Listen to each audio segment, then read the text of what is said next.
Yes. So, yes, students. So we are going to start with the topic moving coil galvanometer. Okay. In our last lecture, हम लोगों ने introduction इस particular topic का पढ़ लिया था. इस टॉपिक का प्रिंसिपल हम लोगों ने स्टडी कर लिया था. ओके. सो अब हम क्या स्टडी करने वाले हैं, इसका डायग्राम भी हमने ड्रॉ किया था. सो दिस इज द डायग्राम, इसका पूरा डायग्राम है, कैसा होता है ये, और टॉप से देखने पे इसका जो सिंपल डायग्राम एनसीईआरटी आपसे डिस्कस करती है वो भी यहाँ पे ड्रॉ है. Okay. So we are going to discuss the construction of this particular diagram. हमने देख ही लिया तो कंस्ट्रक्शन एक बार इसकी डिस्कस कर लेते हैं. तो what are the parts of this particular instrument, इसके पार्ट्स आपके पास क्या क्या होते हैं. तो बेटा first part of this instrument is, इसका पहला पार्ट आपके पास जो है that is of course principle क्या था कि अगर एक करंट कैरिंग कॉइल या लूप किसमें रखा होता है मैग्नेटिक फील्ड में, तो वो क्या एक्सपीरियंस करता है, टॉर्क एक्सपीरियंस करता है. तो आपके पास सबसे पहले करंट कैरिंग लूप होगा. सो this is a current carrying coil. Okay. It is made up of copper wire. इसकी बनी होती है कॉपर वायर की बनी होती है. It is made up of copper. Okay. और कॉपर वायर्स इंसुलेटेड होती हैं. क्यों इंसुलेटेड होती हैं? क्योंकि ताकि एक दूसरे से कांटेक्ट में आने पे उनका करंट एक दूसरे में लीक ना कर जाए. सो ऑफ कोर्स आप जितनी भी मोटर देखते हैं, जनरेटर देखते हैं, अगर किसी भी डिवाइस के अंदर आपके पास कॉपर की वायर का एक लूप तैयार किया गया है, सो इन ऑल सच केसेस आपके पास बेटा क्या होता है, आपके पास वो इंसुलेटेड ही होती है, क्योंकि उन दोनों को बहुत क्लोज कॉन्टेक्ट में बांधा जाता है, वाइंड बाउंड किया जाता है. Okay. So this is a frame. ये आपके पास वो फ्रेम है कॉपर वायर का. ठीक है. एक्चुअली में फ्रेम होता कैसा है उसके बारे में बात करेंगे. Now it is bound over a non magnetic frame. एक नॉन मैग्नेटिक फ्रेम के ऊपर हमने इसको बाउंड किया होता है. ठीक है. सो कंस्ट्रक्शन का पहला पॉइंट आपके पास क्या है कि it consist of a rectangular coil. ठीक है. अ rectangular coil having large number of turns of insulated copper wire.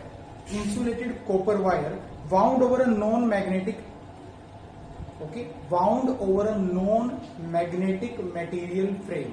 इसको आपने किस पे बांध रखा है, एक नॉन मैग्नेटिक मटेरियल के फ्रेम पे बांध रखा है. तो suppose this is your that frame. ठीक है. अभी आपके पास क्या है कि ये पूरा एक फ्रेम है. आप इसको ऐसे समझिए कि अंदर से ये खाली है. ठीक है. एक्चुअली यहाँ पे तो हमारे पास नोटबुक है, बट जस्ट एज्यूम दैट कि इनसाइड इसमें कुछ भी नहीं है. ठीक है. So what is this? This is a non magnetic frame. आपके पास ये कैसा फ्रेम हो गया? This is a non magnetic frame. और क्लैरिटी के लिए मैं आपको, ओके, सो लेट्स सी, ये थोड़ा सा इतना ही हो पाया मेरे पास. This is a frame. ये फ्रेम इस तरह से, विच मीन्स अंदर से खोलो तो ये नोटबुक जो मैं आपको दिखा रहा हूँ, विच मीन्स इनसाइड इसमें स्पेस है. ओके. सो दिस इज ये किस मटेरियल का बना होता है? It is made up of non magnetic material. तो आपको एक यहाँ पे क्वेश्चन मार्क करना चाहिए कि why non magnetic material only. We are going to discuss it after the completion of the topic कि नॉन मैग्नेटिक मटेरियल का ही फ्रेम हम लोग क्यों रहते हैं ऐसा. ठीक है. सो नोटबुक को ले लेते हैं, because paper is not that much rigid, उतना रिजिड नहीं है. तो दिस इज दैट फ्रेम. अंदर कुछ नहीं है इस पे. ठीक है. So this is that frame. इसके ऊपर कॉपर की वायर का जो आपके ऊपर लूप है वो कैसे बांधा जाता है? First turn, second turn, third turn, fourth turn. Suppose 1000 turns are there, तो इसके ऊपर ऐसे करके बार बार आप लोग उसको क्या कर देते हैं, बाउंड कर देते हैं. ठीक है. So this particular wire loop जो आपका ये रेक्टेंगुलर करंट कैरिंग लूप है, it is basically bound over a non magnetic material frame. ठीक है. अब उस नॉन मैग्नेटिक मटेरियल फ्रेम पे आपने इसको बांध दिया. अब ये जो आपने कॉइल है, जिसको आपने, जो आपका लूप है, loop and coil are one and the same thing. जो आपके पास वायर का जो लूप है रेक्टेंगुलर, इसको आपने एक नॉन मैग्नेटिक मटेरियल के फ्रेम पे बाउंड किया हुआ है. ये आपने, इसको आपने लटका रखा है इसके अंदर in a uniform magnetic field produced by strong cylindrical shaped magnet. So these are your cylindrical shaped magnets. ये जो आपके हैं, ये नॉर्थ पोल और जो साउथ पोल आपको दिखाई दे रहा है, these are your cylindrical shaped magnet. So which means आपके पास एक स्ट्रॉन्ग मैग्नेटिक फील्ड में ये आपका करंट कैरिंग लूप आपने क्या किया हुआ है, लटकाया हुआ है. ठीक है. With the help of phosphor bronze strip. ठीक है. किसके थ्रू लटकाया हुआ है? फॉस्फर ब्रॉन्ज स्ट्रिप के थ्रू. ठीक है. और वो फॉस्फर ब्रॉन्ज स्ट्रिप फर्दर किससे अटैच है? टॉरिसन हेड से अटैच है. ओके. अब now what is this torsion head? This is a movable torsion head. मैं थोड़ा आपको अरेंजमेंट समझाने की कोशिश करता हूं, यहाँ पे आप भी जानी चाहिए. Now suppose this cap is your torsion head, this is your phosphor bronze strip, और नीचे आपकी कॉइल लटकी हुई है. ठीक है. यहाँ पे ये आपका फ्रेम है. ठीक है. क्लियर हुआ आपको? सो लाइक दिस, ये फॉस्फर आपका जो टॉरिसन हेड है, तो ऊपर आपके गैल्वेनोमीटर की बॉडी के साथ बंधा हुआ है. ठीक है. Now how it is movable.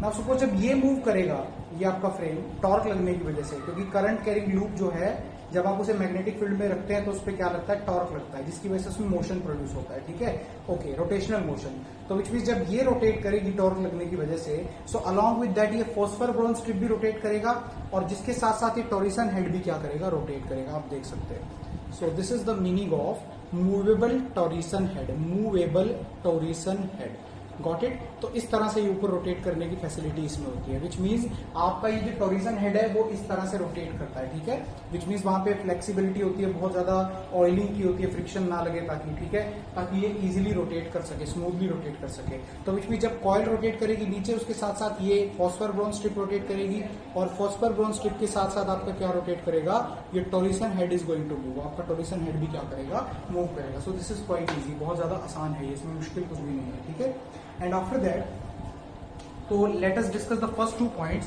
तो it consist of a rectangular coil having large number of turns of insulated copper wire wound over non magnetic metallic frame, okay, जिसको आपने एक नॉन मैग्नेटिक मटेरियल के ऊपर बांध रखा है। फ्रेम जो है वो कैसा है, non magnetic, okay. After that the coil is suspended, आपने कॉइल को लटका रखा है from a movable torsion head, the coil is suspended from a movable torsion head using a phosphor bronze strip, ठीक है, फॉस्फर ब्रॉन्ज स्ट्रिप के through ही तो आपने टॉरिसन हेड के साथ इसको लटका रखा है।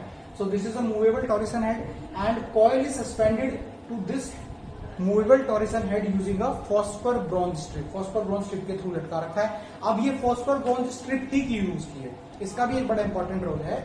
वी शुड, हमें कंस्ट्रक्शन में हर एक चीज के बारे में पता होना चाहिए कि ये मटेरियल क्यों यूज किया है, ओके, तो इसलिए यूज किया है। सी, आपकी कॉइल का जो वेट है वो बहुत ज्यादा हो जाता है, बिकॉज हम कॉपर की बहुत सारी टर्न्स यहाँ पे बांध देते हैं, बहुत सारी टर्न्स हमने बांध दी, ठीक है। सो इस कॉइल का वेट क्या हो जाता है, काफी ज्यादा हो जाता है, इट इज वेरी हैवी, ठीक है। अगर आप नॉर्मल वायर से ही इसको क्या कर देते, लटका देते, तो जब ये घूमता तो घूमने की वजह से बार बार वायर में ट्विस्ट आता और वो बहुत जल्दी टूट जाता है, एक तो इसके वेट की वजह से, दूसरा बार बार घूमने की वजह से, गॉट इट बच्चे।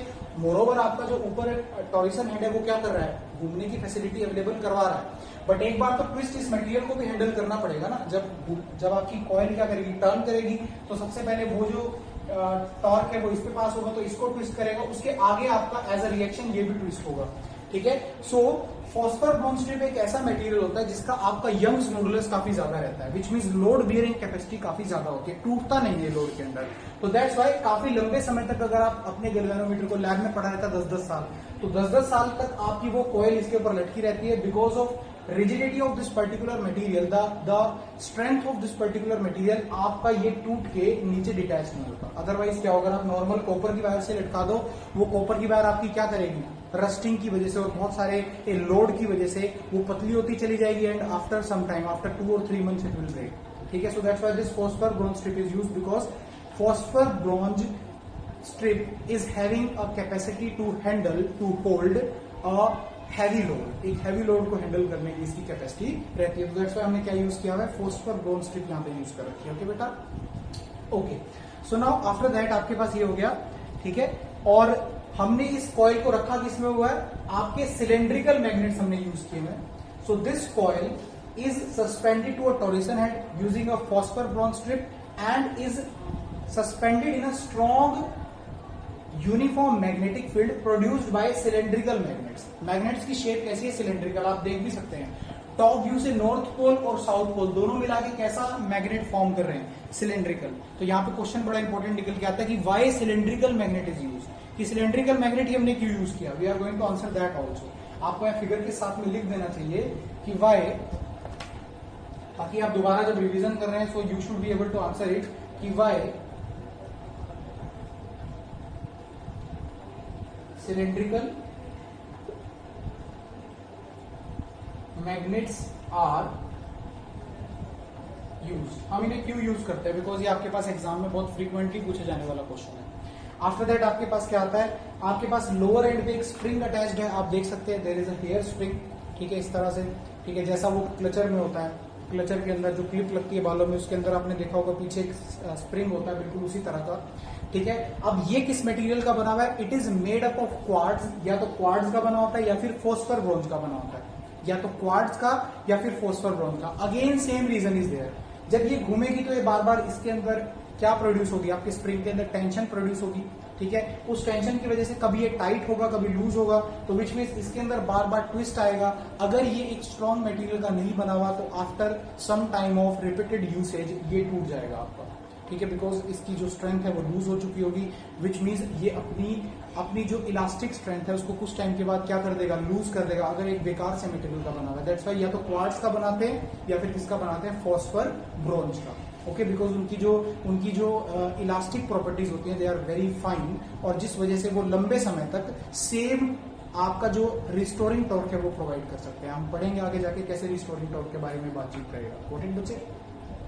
तो this is what we have. Okay, after that beta we have in the last point we are having two terminals T1 and T2। T1 से करंट आपका एंटर करता है सर्किट में और T2 से आपका करंट क्या कर जाता है, एस्केप कर जाता है। तो अगर मैं बेसिकली इसकी फिगर आपको दिखाऊं, so suppose this is a galvanometer, so this is terminal T1 and this is terminal T2, और ये गैल्वेनोमीटर जो हमने G लगा दिया वो अंदर का सारा स्ट्रक्चर है, गॉट इट बच्चे? तो terminal T1 and terminal T2 U है, so this is quite easy, ठीक है, बहुत ज्यादा आसान है।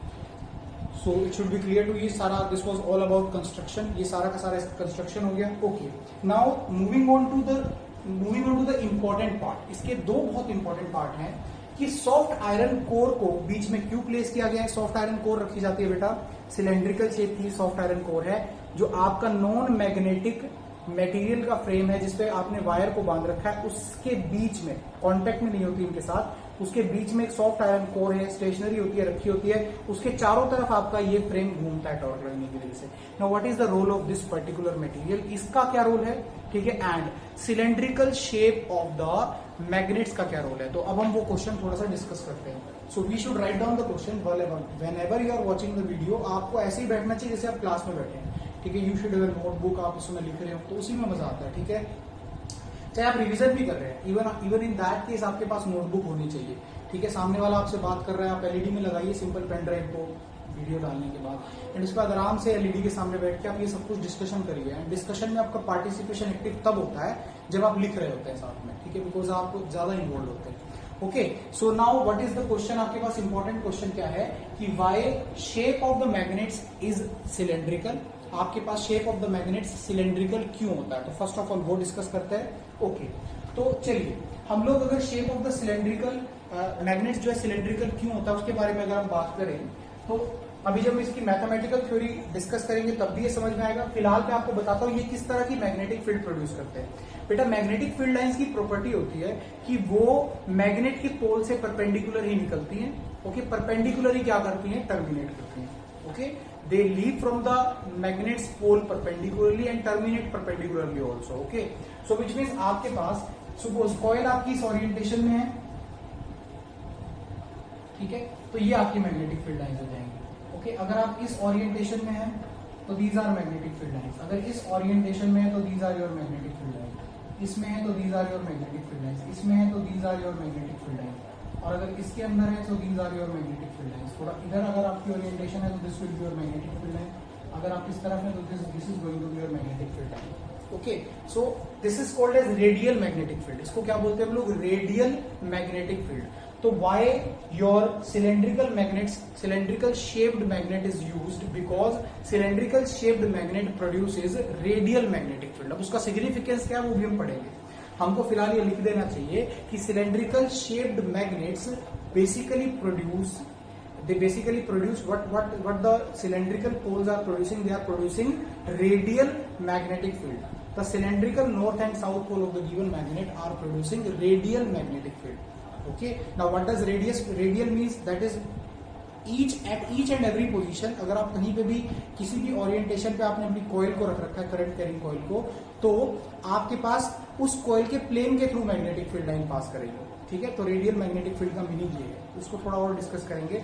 नाउ सॉफ्ट आयरन कोर का यहाँ पे क्या सिग्निफिकेंस है बेटा, soft iron core is a ferromagnetic material. इस साल आपके सिलेबस से मैग्नेटिज्म में, ऑल्दो हम इसको डिस्कस करते हैं, आपके सिलेबस से सीबीएसई ने हटा दिया है रिडक्शन होने की वजह से। देखिए आपके पास तीन तरह के मटेरियल्स होते हैं। First material is your diamagnetic diamagnetic क्या करता है, अगर आप उसे किसी मैग्नेटिक फील्ड में रखते हैं तो वो उस मैग्नेटिक फील्ड के इफेक्ट को कैंसिल आउट करने की कोशिश करता है, यानी अपोज करता है। यानी कि अगर आपके पास एक मैग्नेटिक फील्ड है 10 टेस्ला की, उसमें आपने एक कौन सा मटेरियल रखा, डायमैग्नेटिक, तो उसके अंदर जो मैग्नेटिक फील्ड आएगी वो 10 से कम होगी, यानी वो मैग्नेटिक फील्ड को डिक्रीज कर देगा। सपोज 5 हो गई, 6 हो गई। उसके बाद अगला होता है पैरामैग्नेटिक। पैरामैग्नेटिक को अगर आप किसी गिवन मैग्नेटिक फील्ड के स्पेस में रखते हैं तो वो उसको लिटिल बिट इंक्रीज करता है। तो सपोज इस पूरे स्पेस के अंदर आपके पास कितना मैग्नेटिक फील्ड है, 10 टेस्ला का मैग्नेटिक फील्ड है, और मैंने इसके बीच में एक एक मटेरियल रख दिया, and that material is your paramagnetic material.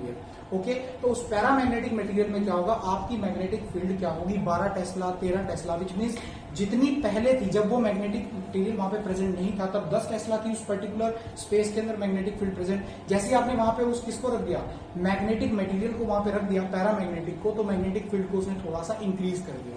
Ferromagnetic, ferromagnetic बेटा क्या करते हैं, 10,000 गुना, 1,00,000 गुना मैग्नेटिक फील्ड के मैग्नीट्यूड को बढ़ा देते हैं। तो सपोज इस पर्टिकुलर रीजन में आपके पास कितनी मैग्नेटिक फील्ड है, 10 टेस्ला, आपने वहां पे एक फेरोमैग्नेटिक मटेरियल रख दिया जिसका एग्जांपल सॉफ्ट आयरन है, आपने उसको रख दिया, तो वो कितनी मैग्नेटिक फील्ड उसके अंदर उस समय प्रेजेंट होगी, it will be 10,000, 1,00,000 tesla, which means it increases the magnitude of magnetic field up to several times.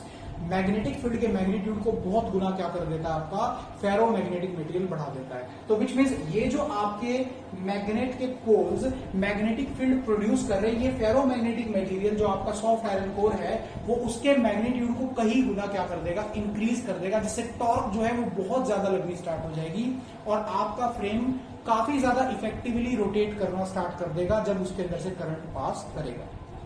Got it बच्चे, और थोड़ा क्रिस्टल क्लियर हो जाएगा। We are going to start with working. Okay, so now how does it work, ये work कैसे करता है उसके बारे में थोड़ी सी बात करते हैं। तो देखिए फटाफट से, जैसे कि आपने यहां से करंट पास किया, ओके, यहां से करंट एंटर किया, ओके, करंट एंटर करने के बाद उसका फ्लो कैसे होगा, सपोज हमने इधर से सप्लाई दे रखी है, so current is going to flow like this बेटा। अगर आप देखेंगे, so how your current is going to flow, this will be the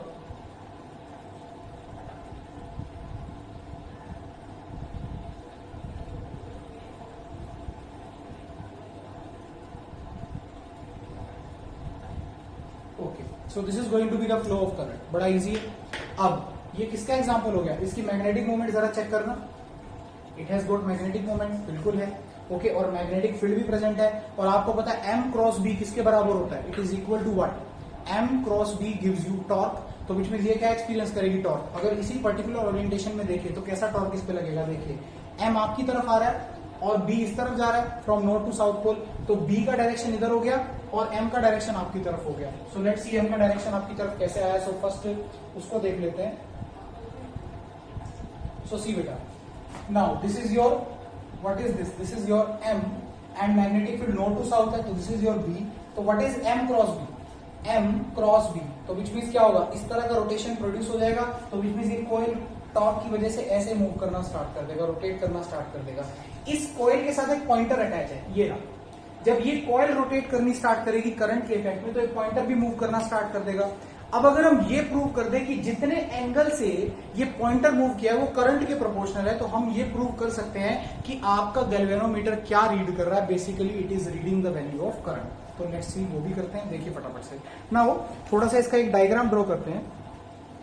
देखिए बच्चे, अगर आप इस कॉइल के ऊपर टॉर्क निकालने में इंटरेस्टेड हैं, तो फर्स्ट ऑफ ऑल आपके पास अगर इसका हम क्वांटिटेटिव एनालिसिस करें, इसकी वर्किंग में अगर हम जाएं, क्वांटिटेटिव एनालिसिस अगर हम करते हैं यहाँ पे, ओके, सो वहां पे अगर आपसे कोई पूछता है टॉर्क, तो टॉर्क का फॉर्मूला आप लोग बहुत इजीली बता देंगे, it is equal to M cross B.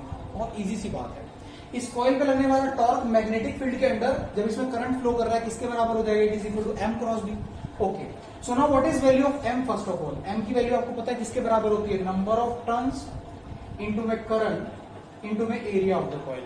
बहुत पहले करवा चुका हूं मैं आपको, जब मैंने करंट कैरिंग कॉइल पे लगने वाले टॉर्क का एक्सप्रेशन आपको लास्ट लेक्चर्स में करवाया था, तो वहां पे बताया था सबसे पहले कि मैग्नेटिक डायपोल मूवमेंट का आपके पास क्या फॉर्मूला होता है, नंबर ऑफ टर्न्स इनटू में current through the coil into में area of the coil. Okay, now उसके बाद अगर हम मैग्नेटिक फील्ड की बात करते हैं तो वो बी है आपकी, तो B is your magnetic field. Okay, now what is angle between both of them, because torque का सॉरी, टॉर्क का मैग्नीट्यूड निकालने के लिए वी ऑलवेज नीड, अगर टॉर्क का मैग्नीट्यूड देखें तो किसके बराबर रहेगा, mb sin थीटा, तो यू नीड दिस थीटा, आपको थीटा की जरूरत पड़ेगी। अभी आप चाहेंगे टॉर्क मैक्सिमम रहे, वो क्यों चाहेंगे आपको भी बताऊंगा। टॉर्क मैक्सिमम रहे तो उससे आपका जो गैल्वेनोमीटर है इट बिकम सेंसिटिव, ठीक है, उसकी सेंसिटिविटी इंक्रीज कर जाती है, we are going to discuss that. But आप लोग ये चाहेंगे, हम लोग चाहेंगे टॉर्क मैक्सिमम रहे, तो टॉर्क को मैक्सिमम बनाने के कई तरीके हैं। फर्स्ट ऑफ ऑल इसको बढ़ा दिया जाए, इसको बढ़ाने का क्या तरीका है, नंबर ऑफ टर्न ज्यादा कर दी जाए, दैट्स वाई आपके गैल्वेनोमीटर की कॉइल में बहुत ज्यादा टर्न्स होती हैं और उसका एरिया भी ज्यादा हम लोग रखते हैं, ताकि आपके पास ये दोनों फैक्टर ज्यादा हो जाए तो एम ज्यादा हो जाए, एम ज्यादा होने की वजह से आपके पास क्या रहेगा, टॉर्क ज्यादा रहेगी, ठीक है। आफ्टर दैट आपके पास साइन थीटा की मैक्सिमम वैल्यू कितनी होती है, इट इज इक्वल टू 1, तो विच मींस उसकी वजह से थीटा किसके बराबर हो जाएगा, if theta is equal to 90 degree तो आपके पास साइन थीटा किसके बराबर हो जाएगा, इज इक्वल टू 1। अब ताकि ये 90 डिग्री रहे, उसी वजह से आपके पास शेप ऑफ द मैग्नेट कैसी रखी जाती है, it is used, we use cylindrical magnets. हम लोग बेसिकली क्या यूज करते हैं, हम लोग यहाँ पे सिलेंड्रिकल मैग्नेट्स का इस्तेमाल करते हैं। तो these are your cylindrical poles of cylindrical magnet, north pole and south pole. अभी दोबारा आता है उस पर कि सिलेंड्रिकल शेप हम लोगों ने क्यों यूज की थी, तो देखिए फटाफट से।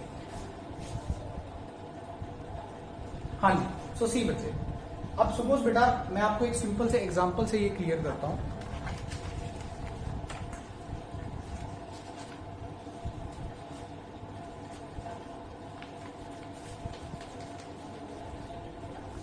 ओके, यस बेटा, हाँ जी, तो नाउ सी, देखिए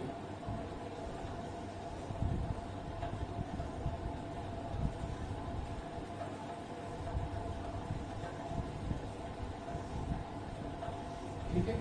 सो ये आपके पास क्या आ गया, this is basically your magnet, cylindrical magnets के पोल आ गए इन्होंने।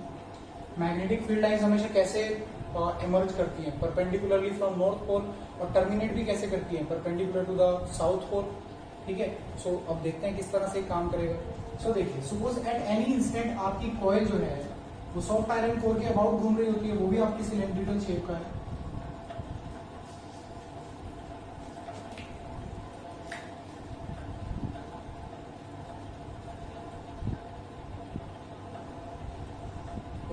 सो this is soft iron core. अभी सपोज घूमते घूमते एक इंस्टेंट पे आपका कॉइल जो है वो इस ओरिएंटेशन में है, ऐसे ही तो घूम रहा है ना, सो दिस इज योर कॉइल। मैंने बताया था ना किसके, इस सॉफ्ट आयरन कोर के चारों तरफ घूमता होता है। अभी अगर आप इसका मैग्नेटिक मोमेंट देखेंगे तो कैसे होगा, this is the magnetic moment, because plane of the coil के परपेंडिकुलर होता है ना। सपोज करंट इसमें कैसे फ्लो कर रहा है, ये हमने ओरिएंटेशन यूज किया है। सपोज करंट ऐसे फ्लो कर रहा है, करंट ऐसे फ्लो कर रहा है तो मैग्नेटिक मूवमेंट कैसे आएगा, it will be in this direction, got it बच्चे।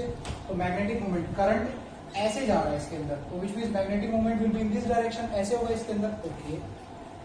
एंड आपका मैग्नेटिक फील्ड कैसे यहाँ पे आएगा, तो मैंने आपको क्या बताया, मैग्नेटिक फील्ड हर एक जगह, ये तो आपके पास जो रिजल्टेंट मैग्नेटिक फील्ड है वही क्या करेगा आपका, इसके साथ इंटरेक्ट करेगा। तो how your resultant magnetic field in this particular orientation will be, it will be like this, got it बच्चे, समझ में आ गया। अब सपोज थोड़ी देर बाद ये रोटेट करने के बाद कैसे पहुंच जाता है, इसका ओरिएंटेशन थोड़ा सा चेंज होकर कैसा हो गया, रोटेट कर रहा था टॉर्क करते रहते, now suppose it is in this orientation, ऐसे हो गया, ठीक है। मैग्नेटिक मोमेंट कैसा हो जाएगा, इस तरफ हो जाएगा सेकंड ओरिएंटेशन में। अब अगर आप मैग्नेटिक फील्ड का डायरेक्शन देखें तो मैग्नेटिक फील्ड क्या होगा, परपेंडिकुलरली मैग्नेटिक फील्ड निकलेगी, इसके साथ इंटरेक्ट करेगी और यहाँ से बाहर दूसरे पोल पे चली जाएगी, ठीक है। तो विच मींस आप अगर इस ओरिएंटेशन में देख रहे हैं तब भी एम और बी के बीच में कितना एंगल आ रहा है, 90 डिग्री। आप इस वाली में देख रहे हैं तब भी एम और बी के बीच में एंगल कितना आ रहा है, 90 degree. Which means what is the role of your cylindrical magnets, cylindrical magnets की वजह से रेडियल मैग्नेटिक फील्ड प्रोड्यूस होती है, जिसकी वजह से आपका जो करंट कैरिंग लूप है it experiences a constant torque, ठीक है। Why, because angle between magnetic dipole moment and B remains 90 degree at each and every orientation of the coil.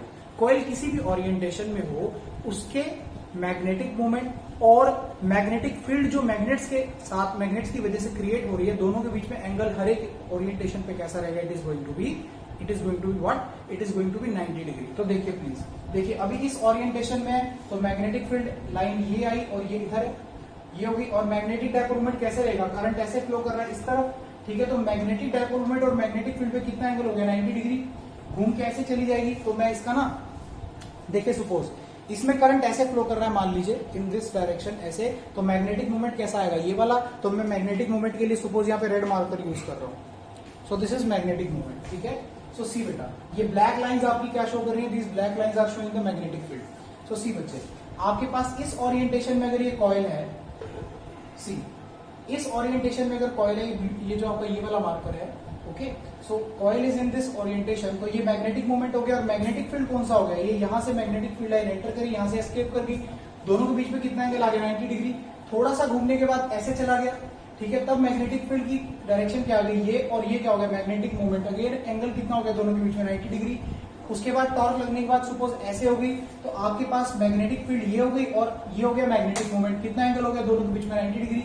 Suppose इस ओरिएंटेशन में, इन दिस पर्टिकुलर ओरिएंटेशन, ये magnetic field का direction हो गया, ये किसका हो गया, मैग्नेटिक मोमेंट का, दोनों के बीच में कितना एंगल हो गया, 90 degree, which means throughout the rotation of the coil, coil के मैग्नेटिक मूवमेंट और मैग्नेट्स के मैग्नेटिक फील्ड जो प्रोड्यूस कर रहे हैं, वो दोनों हमेशा कितने डिग्री के एंगल पे रहते हैं, 90 डिग्री के एंगल पे रहते हैं, जिसकी वजह से आपकी कोयल मैक्सिमम टॉर्क भी एक्सपीरियंस करती है, बिकॉज साइन 90 किसके बराबर होता है, 1 के, और कांस्टेंट टॉर्क भी एक्सपीरियंस करती है, क्योंकि अगर थीटा चेंज होता रहता हर एक ओरिएंटेशन पे, तो कांस्टेंट टॉर्क कभी भी नहीं लगना था।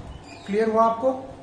सो बेसिकली क्या होगा, अगर आप थोड़ा सा जाएंगे, उसको आगे एक्सटेंड करेंगे, तो tau is equal to M B sine 90 degree, and this is going to be equal to 1, and by angle is 90 degree because of cylindrical shape of the magnets, magnetic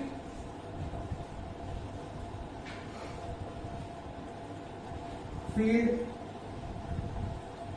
produced is radial, okay, due to which at every position of the coil in the magnetic field, angle between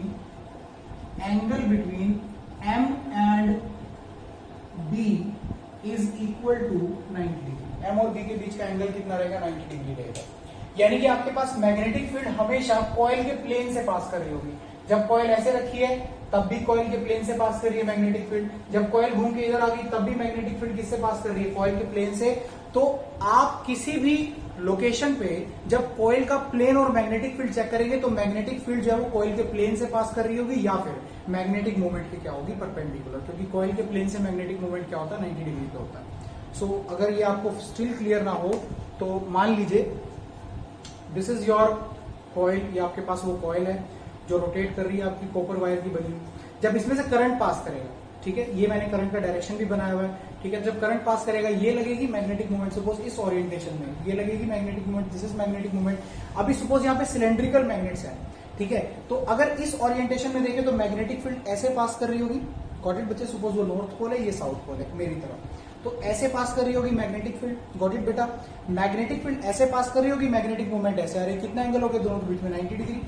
जब ऐसे आ गई, ऐसे आने पे क्या हुआ, जब इस तरह से इसका ओरिएंटेशन चेंज हो गया, सपोज ऐसे चेंज हो गया, इस तरह से थोड़ा सा ऐसे कर लिया, तो मैग्नेटिक मूवमेंट का डायरेक्शन किधर हो गया, पीछे की तरफ, ये होगी मैग्नेटिक फील्ड। तो फिर से मैग्नेटिक फील्ड और मैग्नेटिक मूवमेंट में कितना एंगल हो गया, 90 डिग्री। तो जिस भी ओरिएंटेशन में ये रहेगी, इसके थ्रू मैग्नेटिक फील्ड लाइंस जो है वो प्लेन के थ्रू ही पास कर रही है। जो रिजल्टेंट मैग्नेटिक फील्ड बन रही है सिलेंड्रिकल मैग्नेट की वजह से, that magnetic field will be passing through the plane of this particular given coil, ठीक है, जिसकी वजह से मैग्नेटिक फील्ड का और इस कॉइल की मैग्नेटिक मूवमेंट का डायरेक्शन 90 डिग्री पर रहेगा, और उनके बीच का एंगल कांस्टेंट वैल्यू रहेगी, जिससे टॉर्क हमेशा क्या लगेगी, कांस्टेंट। यानी यहाँ पे साइन 90 आ गया, sine 90 is 1 which is a constant value and maximum also. तो इस शेप की वजह से टॉर्क मैक्सिमाइज भी हो जाता है, आपके सिलेंड्रिकल मैग्नेट्स की वजह से टॉर्क मैक्सिमाइज भी हो जाता है, बिकॉज एम और बी के बीच का एंगल जो 90 डिग्री हो जाता है, और टॉर्क कांस्टेंट भी रहता है हर एक ओरिएंटेशन पे, ठीक है, क्योंकि दोनों के बीच में आपने क्या कर दिया, आपने कुछ ऐसा अरेंजमेंट बना दिया जिससे मैग्नेटिक फील्ड हर एक पोजीशन के ऊपर कैसे पास कर रही है, through the plane of the coil. Got it बच्चे? ओके, सो विच मींस अगर आपसे एक्सटर्नल एग्जामिनर आके पूछे कि why cylindrical shaped magnets are used, so why cylindrical shaped magnets are used? Cylindrical shaped magnets are used because they produce radial magnetic field, due to which at every orientation of the coil inside the magnetic field the angle between magnetic moment and magnetic field will be maximum, या maximum नहीं कहेंगे हम 90 degree कहेंगे, due to which a constant torque acts on the coil and that torque will be maximum also because sin 90 is equal to 1, तो torque की value भी maximise हो जाती है, ठीक है। सो अब आपके पास टॉर्क का वैल्यू कितना हो जाएगा, सी, एम का वैल्यू कितना है, एन आई ए, और यहाँ पे क्या आ गया, बी आ गया। सो this is the torque acting on the coil, ये टॉर्क आ गया आपके पास मैग्नेटिक फील्ड में जब आपका कॉइल आपने रख रखा है, this is the torque. Got it बच्चे? So this is expression number 1। अभी आप एक और चीज समझिए, मैंने बताया था इसके नीचे स्प्रिंग लगा हुआ है, ठीक है। अब आप इस चीज को समझिए, सपोज आपकी ये कॉइल है, जब ये करंट लगने की वजह से नीचे स्प्रिंग से बंधी हुई है ऐसे, जब ये ऐसे रोटेट करेगी, क्या करंट फ्लो करने की वजह से इस पे क्या लगेगा, टॉर्क लगेगा। सपोज वो टॉर्क ऐसे लगा और इसने रोटेट करना स्टार्ट कर दिया, ठीक है, समझ में आ गया आपको? इसने रोटेट करना स्टार्ट कर दिया तो नीचे जो है वो स्प्रिंग टाइट होना स्टार्ट हो जाएगा। सपोज अभी वो रिलैक्स था, ठीक है, जब ये भी फिक्स है पॉइंट, ये भी फिक्स है, जब आप इसको ऐसे घुमाएंगे तो स्प्रिंग में क्या होगा, टाइट होना स्टार्ट हो जाएगा, उसके अंदर एक टेंशन डेवलप होनी स्टार्ट हो जाएगी, ठीक है। तो विच मीन्स आपके स्प्रिंग को टाइट होने की वजह से अब जब आप स्प्रिंग को ऐसे टाइट करेंगे तो वो वापस खुलना चाहेगा, तो विच मीन्स एक रिस्टोरिंग टॉर्क अप्लाई होगी, ठीक है। यानी जो नीचे आपने स्प्रिंग का अरेंजमेंट लगा रखा है, आपके कॉइल की घूमने की वजह से उस स्ट्रिंग को क्या किया जाएगा, टाइट किया जाएगा। वो टॉर्क लगने की वजह से नीचे से उसके दोनों एंड्स क्या होंगे, क्लोज होना स्टार्ट कर देंगे, ठीक है, जिसकी वजह से वो स्प्रिंग टाइट होना स्टार्ट हो जाएगा। जैसे क्लचर में होता है, जब आप उसको ऐसे करते हैं तो स्प्रिंग टाइट होना स्टार्ट हो जाता है। अब आप एक्सपीरियंस करते हैं कि जब आप उसको ऐसे, आप टॉर्क ऐसे लगाते हैं और क्लचर आपका खुलता है, ठीक है, तो आपके हाथों पे टॉर्क कैसे लगता है वापिस आने के लिए, तो विच मीन्स आपका स्प्रिंग जब आप उसे टाइट करते हो तो वापिस खुलने के लिए एक रिस्टोरिंग टॉर्क लगाता है। क्लियर हुआ आपको? So this is very easy, just hold on for a second. Yes, so ये आपका वो क्लचर रहता है, this is that spring, आप देख पा रहे होंगे, ठीक है। अब ये now it is relaxed, in this position ये relaxed है, इसके अंदर जो टेंशन है वो नहीं है, रिस्टोरिंग टॉर्क ये उतनी अप्लाई नहीं कर रहा है, इसको रिलैक्स पोजीशन में लगा रखा है। नाउ अभी जब क्या होगा, सपोज ये एक एंड इसका फिक्स रख रखा है हमने, ये वाला एंड कॉइल के साथ जुड़ा हुआ है, कॉइल ऐसे घूम रही है करंट आने की वजह से, तो विच मीन्स ये टाइट होना स्टार्ट हो जाएगा, ठीक है, ये हो गया टाइट टॉर्क लगने की वजह से।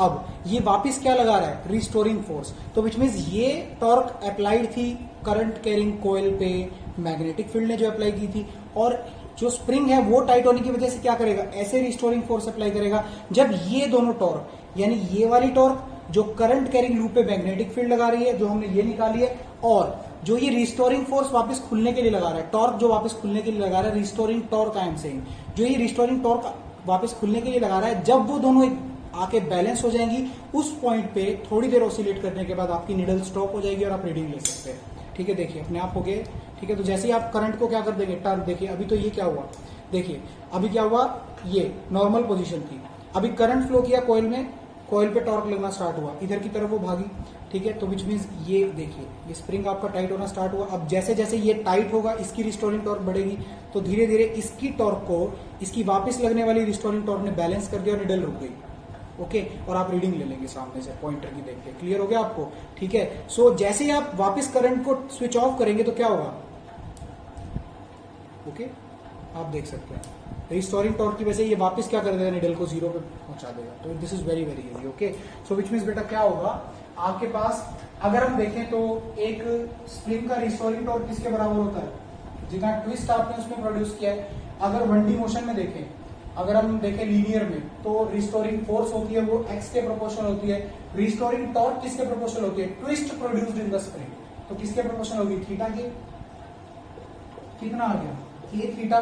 This is called as torsional spring constant, इसका नाम क्या होता है, टोरिसोनल स्प्रिंग कांस्टेंट। जब ये दोनों टॉर्क यानी restoring torque of the spring and applied torque of the coil by the magnetic field on the coil by the magnetic field, जब ये एक दूसरे के बराबर हो जाएंगे तो आपकी नीडल क्या करेगी, स्टॉप हो जाएगी मैग्नेटिक फील्ड में, और आप क्या कर लेंगे, रीडिंग को नोट आउट कर लेंगे, नोट डाउन कर लेंगे।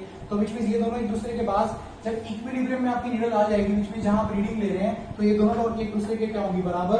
तो which means N I A B किसके बराबर हो जाएगा, के थीटा के, यानी थीटा क्या हो जाएगा, N I A B upon में के। और आप देख सकते हैं ये सब टर्म्स क्या है, कांस्टेंट। तो विच मींस आपके पास क्या हो जाएगा, एन ए बी अपॉन के इज इक्वल टू आई आ जाएगा। तो अगर आप यहां से देखना चाहें तो थीटा क्या हो जाएगा, प्रोपोर्शनल टू आई। तो विच मींस इसका सीधा सीधा मतलब क्या हो गया, जितना ज्यादा थीटा आएगा उतना ज्यादा करंट आपने क्या किया है, फ्लो करवाया गैल्वेनोमीटर में से, यानी थीटा की रीडिंग आपको क्या निकाल के दे सकते हैं, करंट निकाल के दे सकते हैं। This is the basic quantitative analysis of your moving coil galvanometer. Next lecture में हम इसका पूरा का पूरा डिस्कस करेंगे। आप फिलहाल इस वीडियो को देखिएगा, ठीक है, गो थ्रू द नोट्स को गो थ्रू करिएगा। In next lecture we will do this whole exercise in great depth, ठीक है। हम इसको पूरा का पूरा डिस्कस करके अगले लेक्चर में फिनिश करते हैं। Thank you, thanks a lot.